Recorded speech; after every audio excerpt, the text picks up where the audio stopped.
Amigos e amigas, sejam todos muito bem-vindos a mais um vídeo do canal Geração Carburadé. No vídeo de hoje, vamos voltar aos anos 60 e rever os carros nacionais que fizeram sucesso nessa década.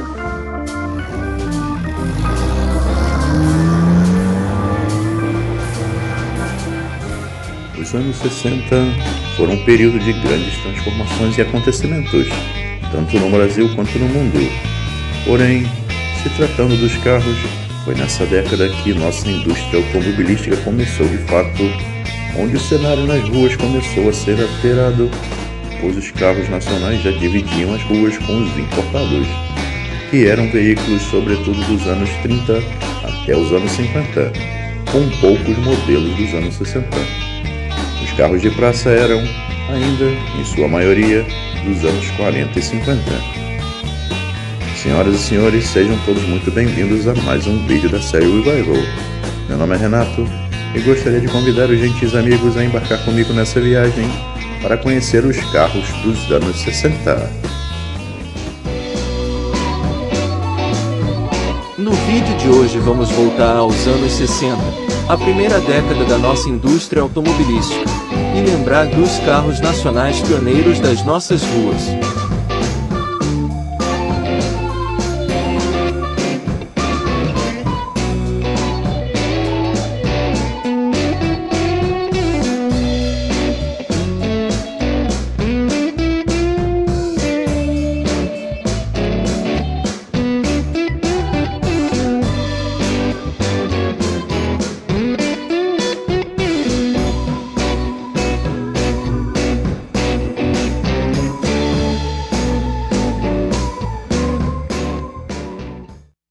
Desde 1953, com a proibição de importar carros inteiros, a Volkswagen, a Mercedes-Benz e a Willys-Overland se tornaram fábricas nacionais. O GEA, sigla para Grupo Executivo da Indústria Automobilística, previa que, até 1960, 90% dos caminhões e utilitários vendidos no Brasil deveriam ser de componentes nacionais. Esses objetivos foram atingidos e ultrapassados com o consequente fortalecimento da indústria automobilística brasileira. Já no final dos anos 50, com o lançamento da Home Zeta em 1956, seguida pela Vemag, com sua perua Vemaguete, a indústria automobilística brasileira mostrava que chegou para ficar. A Willys-Overland também marcou presença com sua Rural Willys, uma ampla perua no estilo utilitário, dando início à produção dos grandes fabricantes estrangeiros no Brasil, juntamente com o Jeep Willys, ambos lançados no final dos anos 50.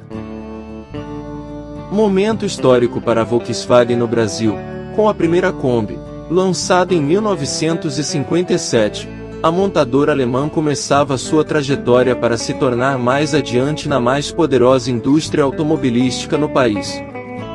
Também em 1957 era apresentado mais um carro, desta vez um Jeep da Vemag, o DKV Candango. Com linhas revolucionárias para a época, o Jeep durou pouco, sendo produzido até 1963. Em 1959 a Volkswagen finalmente começa a produzir no Brasil o sedã 1200. O Fusca começava seu reinado no país, que já se consolidava no restante do mundo. Por décadas o Besouro foi o carro da família brasileira. O ano de 1959 também marca a chegada do primeiro carro francês no país. Fabricado pela Willys sob licença da Renault, o Dauphine fazia até 17 km por litro.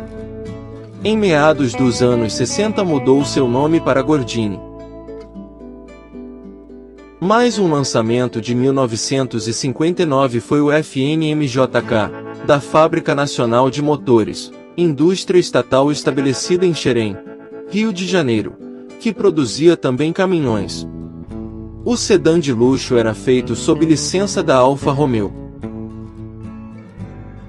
Outro importante lançamento de 1959 foi do Simca Chambord.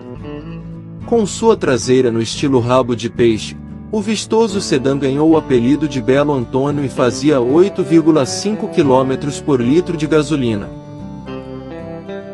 O desbravador dos rincões brasileiros também começou sua jornada em 1959, inicialmente como Land Cruiser, mais tarde passando a se chamar Toyota Bandeirante. Veio com motor 6 cilindros de 3.800 cm3 movido a gasolina. A GM lançou também em 1959 sua Peru Amazonas, o primeiro SUV da marca americana no país. Foi a precursora da Veraneio e era derivada da caminhonete Brasil 3100. Em 1960 a Willys apresentou seu Aero Willys de primeira geração.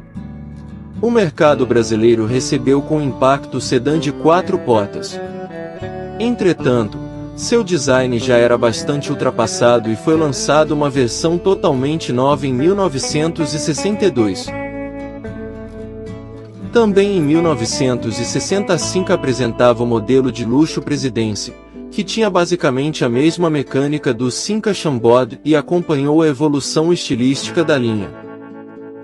Em 1961 o sedã DKV Vemag Belcar continuava recebendo modificações, ganhando novos para-choques e lanternas traseiras maiores.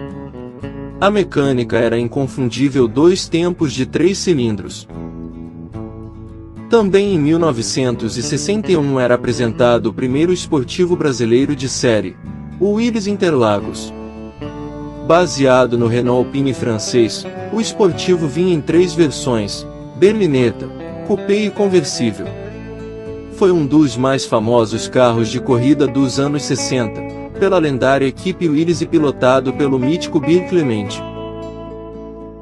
2 anos se passaram entre a apresentação do Fissore, fabricado pela Vemag, no Salão do Automóvel e sua entrada no mercado nacional em 1962. Com linhas modernas e desenvolvido por um estúdio de design italiano, o Fissore foi premiado internacionalmente. Uma das grandes sensações do ano de 62 foi o lançamento do famoso Camanguia, que usava a mesma mecânica e chassi do Fusca. Era feito em 2 partes, chassis na Volks, que depois eram enviados rodando para a fábrica da Camanguia, do outro lado da avenida. Em 1964 a GM apresenta a Perua Veraneio no mercado. O SUV chega para substituir a Amazonas e desde o começo tem grande aceitação no mercado brasileiro, graças ao grande espaço interno e à robustez da carroceria. A FNM lançou em 1964 uma versão melhorada e mais esportiva do JK2000, o modelo Team, que não se consolidou no mercado, sendo produzidas poucas unidades. Para comemorar o milionésimo carro da indústria automobilística brasileira, a Willys apresentou em 1964 o carro conceito esportivo Capeta, baseado na berlineta Interlagos. O Willys Teimoso, a DKV Caissara e o Volks Pad Boy foram uma tentativa mal sucedida de carros populares.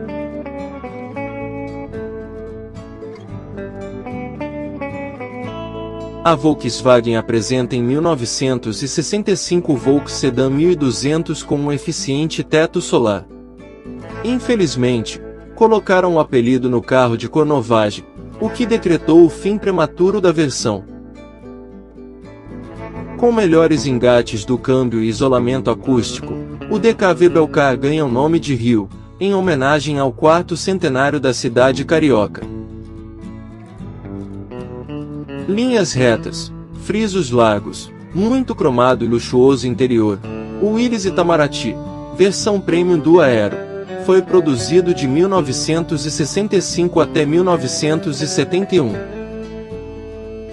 Feito entre 1966 e 1969, o Simca Esplanada GTX foi a versão esportiva da Simca.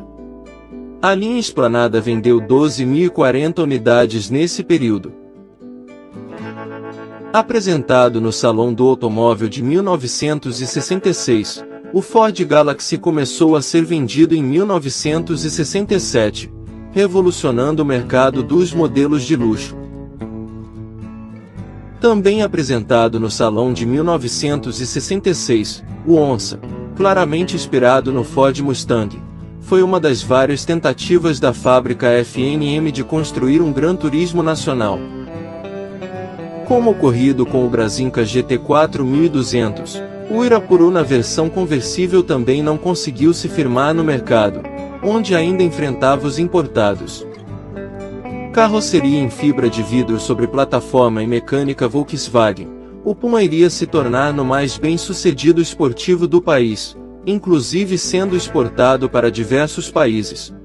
Em 1967 a Volkswagen preparou mudanças significativas na mecânica de seus produtos. A Carmanguia recebeu o motor 1500 em substituição ao raquítico 1200, e o Fusca o motor 1300, também substituindo o 1200. Depois de montar e construir caminhões e caminhonetes no Brasil por quase meio século, a GM apresentava o Chevrolet Opala em duas versões, 4 cilindros, 2.500 e 6 cilindros, 3.800. Quando a Ford comprou a Willys, já encontrou adiantado o projeto do Corcel, sedã médio baseado no Renault R12. Desenvolveu e lançou o carro, que se tornou um grande sucesso. O Volkswagen Sedã 1600 4 portas foi inspirado num protótipo alemão feito em 1963, sendo o primeiro carro 4 portas da Volkswagen, que infelizmente não emplacou no mercado, exceto entre os taxistas. O Dodge Dart, da Chrysler, foi o segundo grande sedã produzido no país, dentro do estilo norte-americano de design e conforto. Depois de ter sido lançado um ano antes, com 4 portas, em 1969 o Corcel ganhava sua linda versão coupé e mais adiante viria o Sportivo GT. Finalizando, em 1969, a Volkswagen apresenta a perua variante, montada na plataforma do sedã 1600, vinha com a mecânica 1600 plano e dupla carburação. Foi o mais bem-sucedido derivado do Fusca.